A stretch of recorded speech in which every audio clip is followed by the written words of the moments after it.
recebi dia desses uma mensagem lá na página do blog no Facebook de um leitor perguntando quando é que eu ia falar do Edgar Allan Poe, porque eu já mencionei inúmeras vezes aqui nos vídeos que eu amo o Edgar Allan Poe, que eu idolatro o Edgar Allan Poe e que ele é um dos meus escritores preferidos. E eu tive uma ideia. Como eu estou atualmente lendo Contos de Imaginação e Mistério do Edgar, eu vou falar um pouquinho dos contos dele. E ao invés de fazer uma resenha final dele como um todo, eu vou falar dos meus contos preferidos, contando a história pra vocês, minhas impressões, alguns fatos históricos, pra poder tratar mais dos contos do Edgar Allan Poe com um pouquinho mais de cuidado, com um pouco mais de profundidade e poder falar mais de cada conto que eu gosto do autor. Eu não vou falar de todos os contos dele, como eu disse, eu só vou falar dos meus preferidos. E hoje eu resolvi falar de O Poço e o Pêndulo, que foi um dos primeiros contos que eu li do Edgar. A íntima, né? Edgar. Foi um dos primeiros contos que eu li do Edgar Allan Poe e eu amei, amei. E é um dos mais conhecidos. E eu já aviso, gente, eu vou contar a história pra vocês, eu não vou fazer uma resenha. Isso aqui é eu falando a história do conto e um pouquinho as minhas impressões gerais sobre a escrita no conto especificamente. O vídeo vai conter qualquer tipo de spoiler, porque eu vou contar a história do conto. Então é óbvio que eu vou contar o final, e o meio, o começo, e tudo. Mas enfim, vamos lá. Bom, primeiramente, se você caiu aqui de paraquedas e tá tipo, ou clássicos, o que é Edgar Allan Poe? Ai meu Deus, clássico! Porque eu já percebi que muita gente tem pânico de clássico. É tipo você fala, eu tô lendo um clássico. Parece que a pessoa tem um ataque cardíaco lá, entendeu? Você fica um pouquinho, calma aí, meu filho.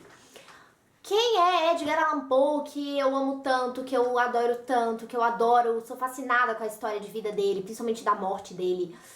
O Poe foi um autor que nasceu em Boston em 1809. Ele foi consagrado no século XIX pelos seus contos de terror, de suspense, de ficção, e principalmente porque ele usava muito do terror psicológico. Então ele meio que revolucionou assim, a literatura, porque ele trouxe contos bastante profundos e que muitas vezes nos colocavam no lugar dos vilões. Então, às vezes, a gente é o próprio vilão da história. O narrador é o vilão, então a gente se sente na pele dele. Inspirou muitos autores, dentre eles Stephen King, que é considerado por muito o melhor escritor de terror de todos os tempos, mas meu filho, Stephen King é tipo a cria do Edgar Allan Poe. Eu amo Stephen King, mas não tem comparação. E eu já aviso que os contos dele têm uma pegada muito forte, que às vezes é bastante pesado, falando sobre tortura, sobre morte, sobre ser enterrado vivo, e parece um pesadelo.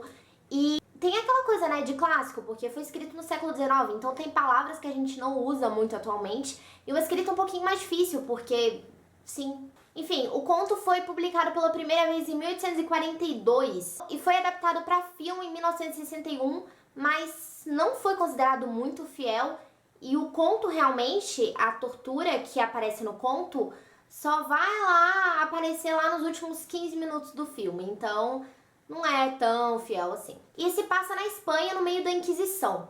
Então a gente acompanha um cara, escrito em primeira pessoa, e ele acabou de ser julgado e condenado pela Inquisição. A gente não sabe por quê, a gente não sabe o motivo. Tem algumas teorias também, muitas pessoas acham que ele era judeu, e por vários significados e tal. É bem legal dar uma olhada no contexto histórico e de algumas pistas que o autor deixa no meio do conto. Isso vai facilitar muito a sua compreensão.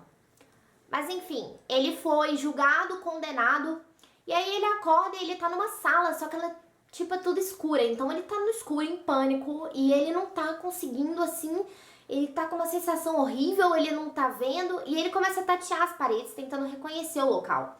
Então a gente passa algumas páginas, ele tentando imaginar o que é, onde é que ele tá, o que é aquilo. Então ele vê que tem umas paredes, só que ele não consegue medir muito bem o local. E ele tá andando lá e ele tropeça e cai de boca assim num buraco. E aí que ele percebe que ele tá numa sala e no meio dessa sala tem um poço. Ou seja, ele escapa por alguns centímetros da morte. Aí tem todo aquele pânico de, ai meu Deus, eu quase morri. E a parte é bem tensa porque é um susto mesmo e você fica tipo... E como ele acabou de levar um susto, como quase morreu, ele resolve dormir, né, naquele lugar. As paredes são de metal, ele não sabe muito bem onde é que ele tá. Ele resolve dormir. Quando ele acorda, tem uma comida do lado, ele come, só que ele cai num sono maior ainda, então ele acha que foi drogado. Tinha alguma coisa na comida pra ele dormir mais ainda. Quando ele acorda, ele vê que agora ele tá na mesma sala, só que as luzes estão acesas. Então ele vê, tem um bando de estátua de demônio olhando pra ele nas paredes. Então só a descrição do Edgar Allan Poe já te deixa com calafrios, porque realmente você tá numa sala condenado e um bando de estátua de demônio lá, é meio tenso um pouquinho, né? Enfim, ele tá amarrado em uma cama, e quando ele olha pro teto, ele vê que tem um pêndulo, que tem aqueles negócios assim, sabe? Se você não sabe o que é um pêndulo, cara. E ele vê que o negócio é afiado pra caramba, então ele fala, essa merda aí que vai me cortar ao meio. Enquanto o negócio vai assim, o negócio também vai pra baixo. Então, meu filho, você está em uma armadilha, se for. Aí ele entra em pânico, ele tá desesperado lá porque ele tá amarrado, ele não consegue fugir, ele tá lá e ele vai morrer, e aí você fica super nervosa. E ele tem comida do lado, porque, né, os inquisidores são bonzinhos, vão te matar, mas vão te dar um alimento. E aí ele vê que tem carne lá, e ele também vê que lá tem um bando de rato pra piorar a situação. E aí ele resolve colocar carne nas cordas. E os ratos vão roendo. E tá o pêndulo chegando, e os ratos roendo, e aquele nervosismo, e sei lá o quê. E aí pronto, ele consegue se escapar, e você fica tipo... Então é uma tensão constante, porque o negócio do nada ele tá quase morrendo, outra coisa ele tá quase sendo partido ao meio, que nem, sei lá, jogos mortais. Então é um negócio bastante tenso. E quando ele achava que não podia ficar pior, o que acontece? As paredes de metal começam a ser aquecidas com fogo, e aí ele fica tipo, merda...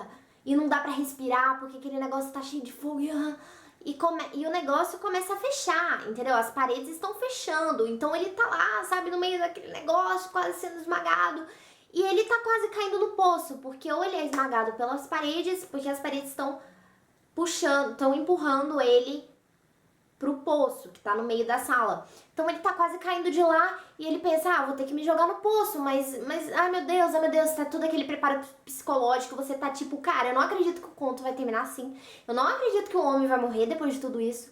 E você fica nervoso, e no final, quando ele tá quase pulando, um cavaleiro francês segura o braço dele e fala, não, tudo bem.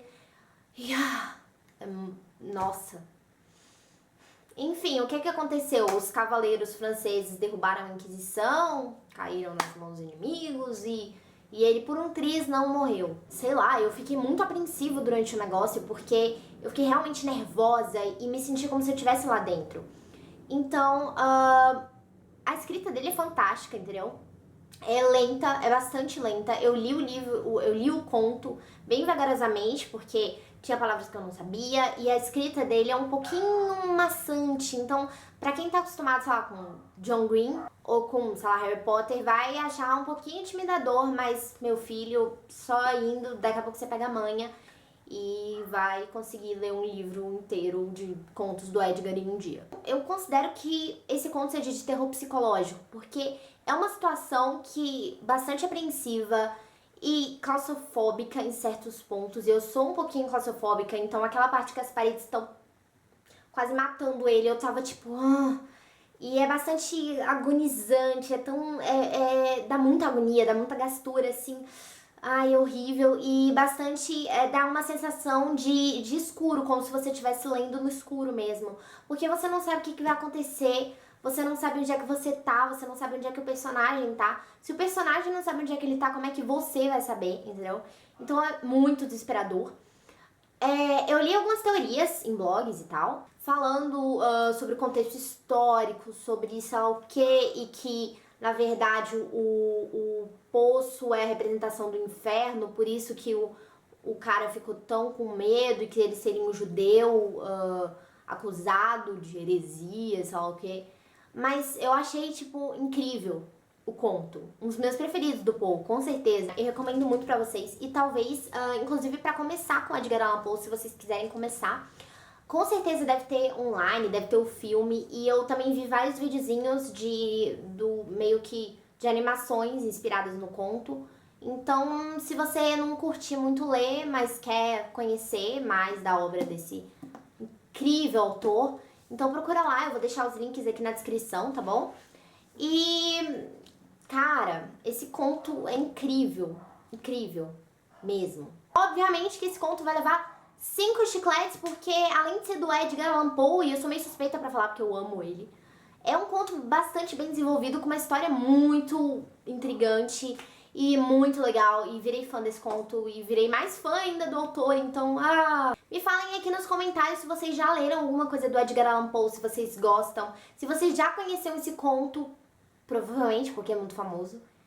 E me falem se vocês já viram o filme, se vale a pena. E compartilhem as suas impressões. E eu adoro os comentários de vocês, meus amores. Então cliquem em gostei, se inscrevam no canal, favoritem, compartilhem nas redes sociais. E muitos beijos. Tchau, tchau!